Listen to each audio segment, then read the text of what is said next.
The show focused on delivering beneficial information on everything to do with products and services that can improve your life. This is Experts on Call on AM 650.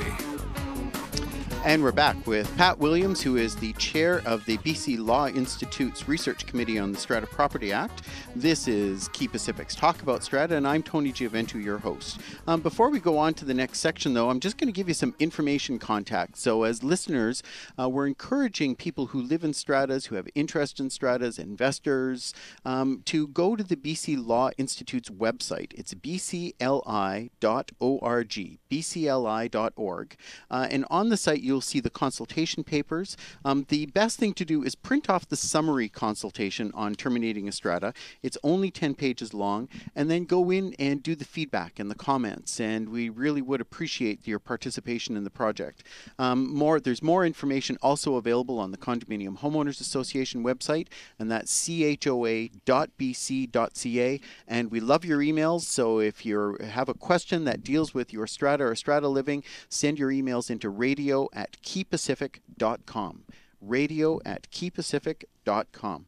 And so we're back on termination, Pat. And so we've talked about economics. We talked about, the building's old, it's going to cost more to fix it, or developers come along and given us a good price. But it's not just economics that would make us stop for a moment and think about why we would terminate a strata.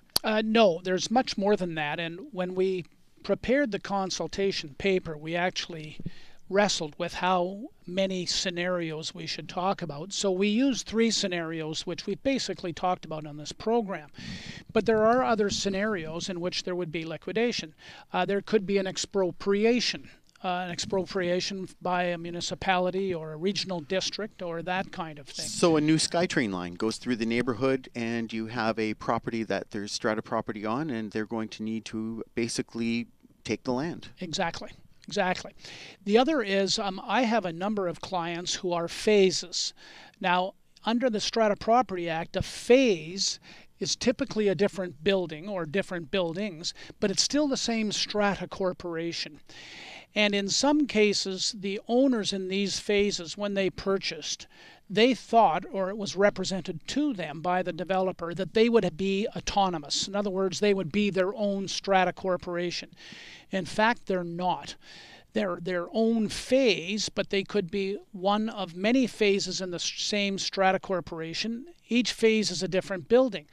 Each phase was built at a different time. So phase 1, for example, could have been built 20 years ago.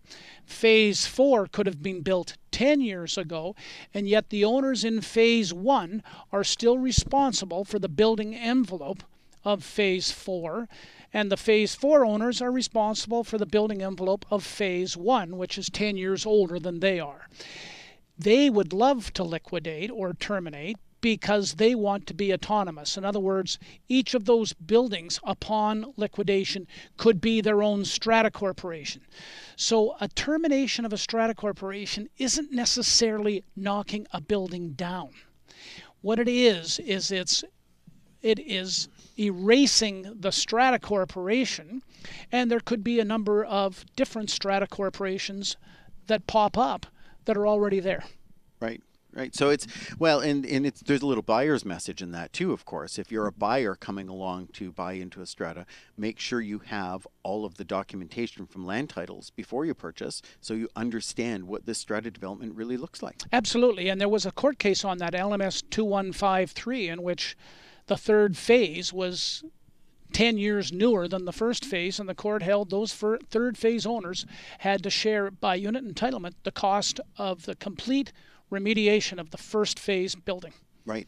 And there are circumstances also where in a phase development that the later phase may be so long that the developer has run out of time on their phasing development. And so what they're now doing is they have to go back to the strata corporation for approval to build in subsequent phases. And even in those circumstances, those subsequent phases may be separate strata corporations as well.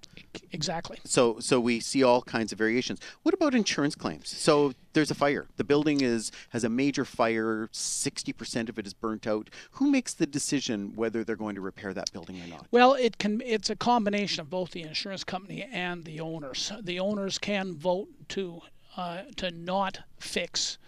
If that takes place, then the proceeds from the insurance company will then be put into trust with trustees and then paid out to each owner based upon their unit entitlement. So what's interesting about that, does that take a unanimous vote as well? Yes. So you have 50 or 60% of the building burnt out, and you have 4 people holding out who are unwilling to pass a unanimous vote on this, and they hold everything up. Yep. Even though the cost repairs and damages are so overwhelming to the property that it may actually be the best option to liquidate. Correct. And and it's something I say, it's got nothing to do with termination, but something that I say often is that with condominium living, there seems to be an unwritten provision in the Act that if you've got a strata corporation of more than 10 owners, then it's absolutely necessary there's going to be one jerk in that building. And what happens with these terminations is the 2 or 3 people who have made it their life project to be obstreperous or cantankerous love this situation, because now they're sending all kinds of emails, they're canvassing, they're opening people's doors saying, we shouldn't do this, and it becomes a very, very difficult situation and very rancorous and divisive in the community. Well, my experience over the years in dealing with strata corporations is also that there's so much misinformation planted by people.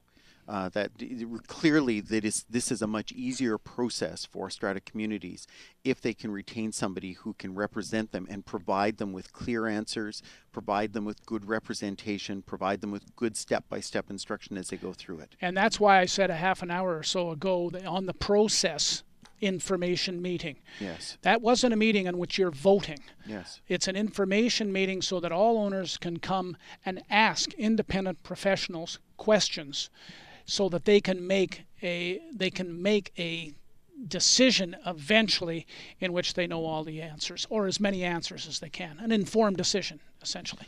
So you said 10 people or more, everybody has the proverbial jerk. I think it's 4, actually, because I don't see very many strata corporations in the province that don't have a problem that happens across. Any other closing words to the listeners? I suppose one closing word would be that the BC Law Institute is looking at a whole bunch of other amendments. We're looking at amendments to the unit entitlement schedule. We're looking at those kinds of things. But we decided to look at the termination of stratas first, because we felt that in the marketplace, in the industry, that appears to be the biggest issue right now, the one that needs some answers as soon as possible.